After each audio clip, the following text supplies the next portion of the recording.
Madame, monsieur, bonsoir. Dans l'actualité de ce dimanche, l'enquête de ce journal. Et puis plus légèrement, nous parlerons d'un groupe français de musique devenu mythique aujourd'hui, Indochine. Son chanteur, Nicolas Sirkis, est notre invité.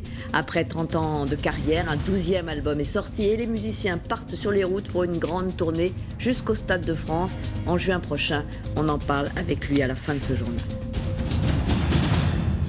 Et nous commençons par les derniers développements de l'affaire Leonarda. Hier, le chef de l'État est intervenu lui-même pour préciser qu'il n'y avait pas eu d'irrégularité dans l'expulsion de la famille, mais qu'il proposait à la jeune fille de rentrer seule en France, ce qui a suscité de nouvelles réactions à droite comme à gauche. On va les voir dans un instant. Aujourd'hui, c'est Manuel Valls qui adresse au préfet une circulaire interdisant toute arrestation d'enfants en milieu scolaire. Voyons le détail avec Rabaï Tamadouche et Vincent Fernandez. Physique qui fait travailler toute la musculature. Antoine Habert et William Villemain ont suivi un cours à Marseille. Madame.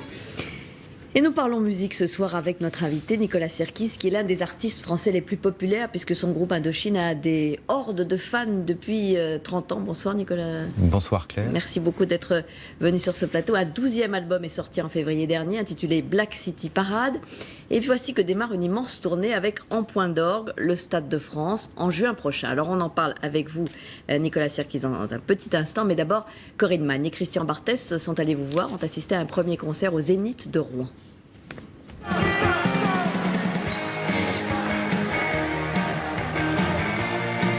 Consécration, tournée mondiale, record de vente d'albums, 30 ans de carrière et bain de foule. Indochine est sans nul doute l'aventurier de l'Arche éperdue.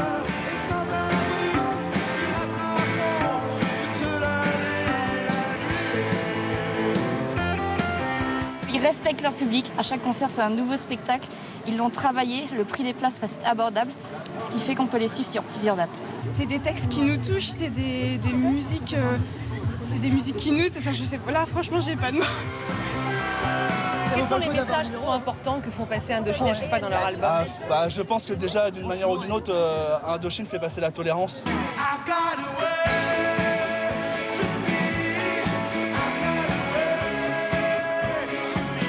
Avec ce 12e album et la tournée Black City Parade, Nicolas Sirkis, le leader du groupe, offre une nouvelle fois au public la promesse d'une générosité sans faille.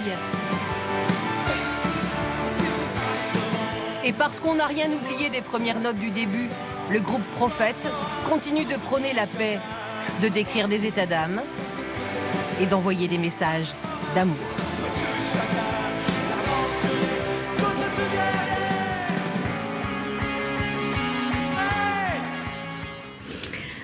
Alors Nicolas Sirkis, quand vous constatez la ferveur du public, comme vient de le montrer Corinne Magne, après 30 ans de carrière, qu'est-ce que vous ressentez? Je ressens, c'est un cadeau, c'est une chance, beaucoup. Parce que on est absent pendant 4 ans et puis on revient, on fait une tournée, les gens sont impatients de nous voir. Et puis c'est vrai que ces 2h30 sur scène, c'est un des moments de fraternité, de communion assez forte. Donc c'est assez émouvant quand je vois ces images, parce que j'avais pas encore vu le truc là. Voilà, c'est votre tournée actuelle. Ouais. Sur scène, on vous aperçoit, vous avez une allure incroyablement juvénile, un visage, mais aussi une allure. Quel est votre secret? Je vous remercie beaucoup, mais vous aussi, hein, vous avez une allure extrêmement... mon secret, je sais pas, le sport d'abord, sans doute. Oui, non, enfin, oui, c'est-à-dire qu'à partir de... Si on veut rester un petit peu... je prends soin de moi parce que j'ai envie de prendre soin du public. Donc en fait, je fais du sport, je bois peu d'alcool, je fume pas, etc. Et puis parce qu'il y a rien de plus génial de pouvoir être en forme pendant 2h30. Là, il faisait une chaleur à Rouen, c'était incroyable. Donc il faut que le corps supporte ça. Donc je bois de l'eau. Des fois, je déconne un peu, mais non, il faut être sérieux un peu. Ouais. Alors, dans ce nouvel album, vous décrivez les univers urbains, vous parlez aussi des problèmes de société, comme l'homophobie, c'est assez sombre, mais il y a toujours aussi, chez vous, une forme d'optimisme. Est-ce que, au fond, vous êtes moins que d'autres artistes désespérés sur notre époque, notre société? Non, je suis désespéré de ce que peut être l'esprit humain. Je suis un déçu à l'école, on nous apprend la morale, etc. on a envie d'y croire. Et puis c'est vrai qu'on est moins dupe au fur et à mesure de l'avancée. Il y a qu'à vous présentez tous les soirs un journal où des fois c'est assez, enfin c'est même très hard. Mais je pense qu'au fond de nous-mêmes, c'est ma philosophie, c'est on ne sait pas où on va, mais on y va quand même. Parce que je pense qu'on a quand même un bon fond quelque part. Alors c'est vrai que oui, la vie en général, dans une ville en elle-même, il y a des gens très malheureux, il y a des gens très heureux, il y a des injustices, il y a des pauvres, il y a des riches. Et le fait que nous, on arrive à réunir autant de monde, à réunir autant de gens, et pas dans le sens de s'enrichir, comme font la plupart de mes collègues dans ce métier.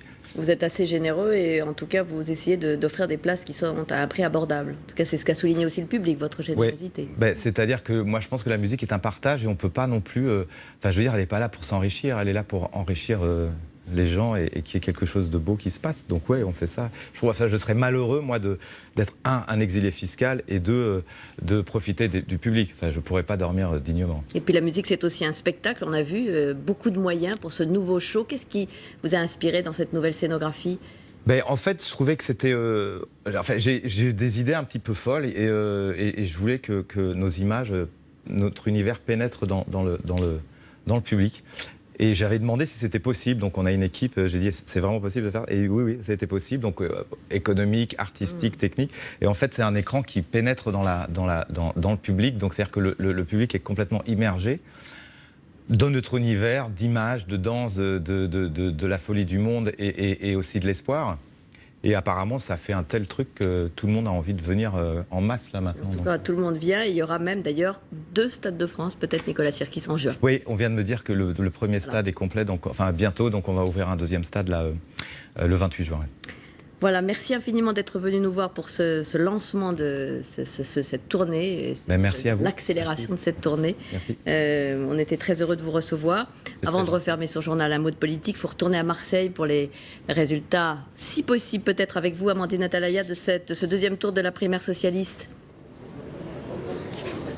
Ce ne sont pas encore des résultats définitifs, simplement une tendance qui concerne les 100 premiers bulletins de vote dépouillés sur de nombreux arrondissements. Pour l'instant, dans ces arrondissements, c'est Patrick Mennucci qui est en tête. Exemple, 7, 8, 9 et 10e arrondissement, il obtient 80% des voix. 4 et 5e arrondissement, 60% des voix. Mais il manque, et c'est important de le dire, les résultats des arrondissements nord favorables à Samia Ghali. Et donc, à l'heure où ce journal se termine, la tendance peut encore tout à fait s'inverser. Merci beaucoup Amandine Atalaya pour ce tout dernier point de la situation à Marseille. C'est la fin de ce journal. Dans un instant, la météo de Catherine Laborde. Et puis votre film du dimanche soir, Shrek 4. Il était une fin. Demain, pour l'information, vous retrouverez Jean-Pierre Pernaut à 13h, Gilles Boulot à 20h. Je vous souhaite une très belle soirée sur TF1. Merci de votre fidélité. Retrouvez toute l'info sur le site et l'application MyTF1 News.